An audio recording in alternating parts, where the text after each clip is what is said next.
This is the Jocko Underground Podcast number 211. Sitting here with Echo Charles, and we have got some questions from the field. We have responses, answers, recommendations, at a minimum, some courses of action you can take to proceed forward and win in life. Let's get into it. Courses of action is good. Yeah. At least find yourself out of the maze that life can become sometimes. See what I'm saying? Life can be tricky. Maybe even a direction. We like it. You got 4 possible solutions. Choose a good one, an effective one, but you're already, see what I'm saying, ahead of the game. Yep. That's what Very good. Thank you for adding that. I just felt that it would be helpful. Check. First question. Check. Hi, Jocko. I have a lighthearted question for you. I want to ask if you guys would ever compete professionally in jiu-jitsu or fighting. I was recently at a hockey game, and as I used to play hockey, I realized how bad I missed playing. I wondered if you felt that way about fighting, although I know you do jiu-jitsu all the time. Would you ever fight someone in the octagon at your current state and level? Thanks for your time. Yeah, man. Well, I guess I don't know. The main thing here is time, because if you're gonna go get into compete in jiu-jitsu, and I wouldn't compete MMA, because MMA is the MMA has evolved to a point where like guys are just freaking so good, which is weird, because in the early UFCs, you know, we could watch those, or I could watch those early UFCs and know that like, oh, I could hang with that guy. Yeah. And actually we did, you know, we trained with a lot of those guys back in the day. Mm-hmm. And so you'd know like, oh, there's like, we're in the same zone, you know what I mean? But nowadays, like these guys are just ridiculously better. Most of them. So MMA is kind of out of the question right now. But then jiu-jitsu, you know, of course I'm around jiu-jitsu all the time, and the thing is, you have to train jiu-jitsu a lot to be ready for competition. Yeah. And competition is no joke. And so I generally have a hard time stringing together enough training for a long enough period of time where I'd be like up to speed type thing. So that's kind of why. The other thing, but also like I competed a lot when I was younger, and I basically stopped competing once the war started. So I started training jiu-jitsu in like the initial training was in the early, like 1992, 1993. Learned the basics of jiu-jitsu, started actually training in like late 1995, and then was competing as soon as there was a tournament, right? Yeah.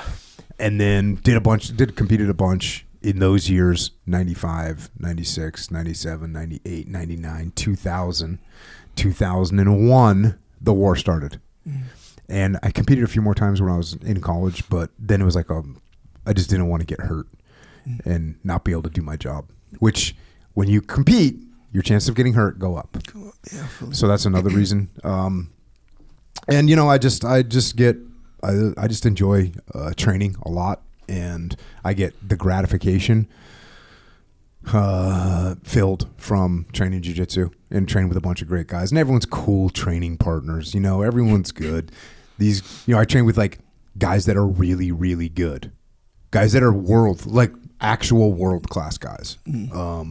And I get to train with them, and everyone's cool, you know, and no one's trying to hurt each other. There's no ego. Like it's just fun. It's good. And jiu-jitsu is so fun anyways. So that's probably what I'll stick to. Yeah, makes sense. Do you, I've always felt after about like, let's say 40 years old, actually it's like once you kind of get into like a career that's steady and like you start a family and, you know, the competition, like feeling like, oh, I want to compete in this and that, like for real, and commit to a competition seems to shuffle down the priority list pretty quick. That's how it happened for me. Anyway. Yeah, well, you know, your family becomes a priority more than like whatever the competitive thing you might do. Yeah, that can happen for sure. Right. Yeah, I feel like that has happened because I'll feel that a lot of the times. Like when I watch like freaking Coach Rana in UFC freaking BJJ. I'm like, Yeah. bro, I would do a super fight against somebody, like somebody, about my age and weight or whatever. Is that a challenge? Literally the moment I stop getting inspired by the TV that I'm watching, I'm like, bro, I'm so glad I don't have to mentally prepare, because really it's mentally. If you have, which is going to be harder for you, but if you have the schedule that you can train and stuff, okay, but then there's the mental pull to it. Like, I don't know, when I was I competed for 6 years, just like straight competing. It was all like, that's all I would really think about was like the competition coming up. And I'm not even saying like stress about it. I'm just saying, but you just think about it all the time. I like kind of a lot of the decisions you make, like you can't go drink and do all this stuff or whatever. It's like, that's kind of it. Mentally, you exist kind of there a little bit, a lot more.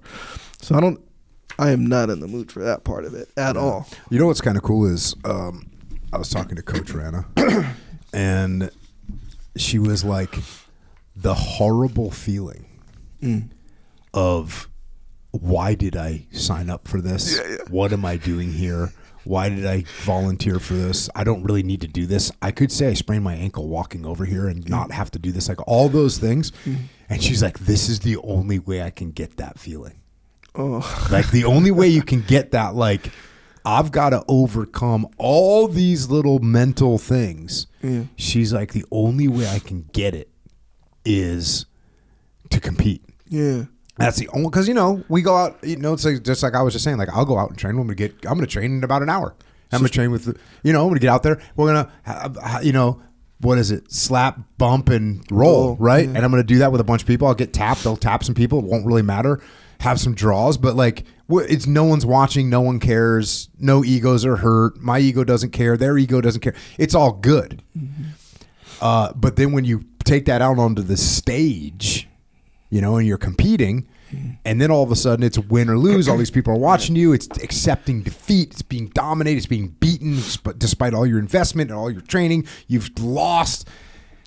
And losing in grappling or in fighting of any kind is very, very tribal and primal and personal, because it's like, hey, if you beat me in basketball, guess what? If you beat me in basketball, I will still like push you and let's fight. You know what I mean? There's still that. That. If you beat me in hockey, I'll be like, okay, cool, let's fight. If you beat me in a sprinting race, guess what I say? You go, hey, you're slow, Jocko, you suck. And you know what I say? I'll beat your ass, right? And we fight. That's what we're doing. But when you just fought and you lost the fight, there's nothing else to say.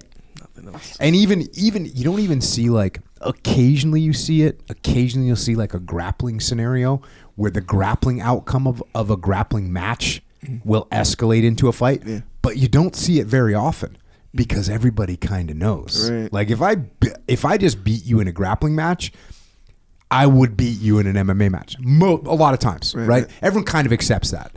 But so to get that feeling of like, bro, why did I even what decisions have I made in my life right now, and can I undo them to get out of this scenario that I'm going into? And it's kind of funny to think about, because anytime you're going to go do something, if it brings you to the point where you're like, damn, I wish I would have made a bunch of different decisions so I didn't have to be here right now. But that's what Rana was chasing. Yeah. She's like, that feeling of like, this, I absolutely do not want to do this right now, and I'm going to do it. So she likes that. Yeah. Oh, my God. Well, she hates it. Right. She hates it, but she loves it. She's like, she says, she told me the 19 things that she hated about it. Yeah. And then she goes, that's why I have to do it. Right. To get that feeling. It's all packaged up. Yeah. In this, it's like, it's just like anything, I guess, like working out. Like the only way to get that feeling you have after a workout is to do the workout. You know that workout's going to suck. Yeah. Anytime you're going to do something hard, you're like, oh, this is going to suck. I wish I didn't have to do it. But the only way to get that good feeling is like, so that is a little excerpt of what we are doing on the Jocko Underground podcast. So if you want to continue to listen,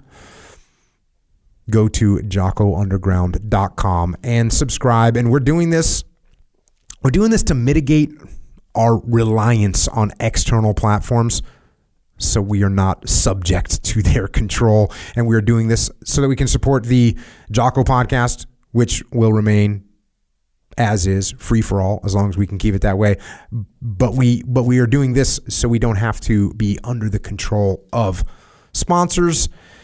And we're doing it so we can give you more control, more interaction, more direct connections, better communications with us.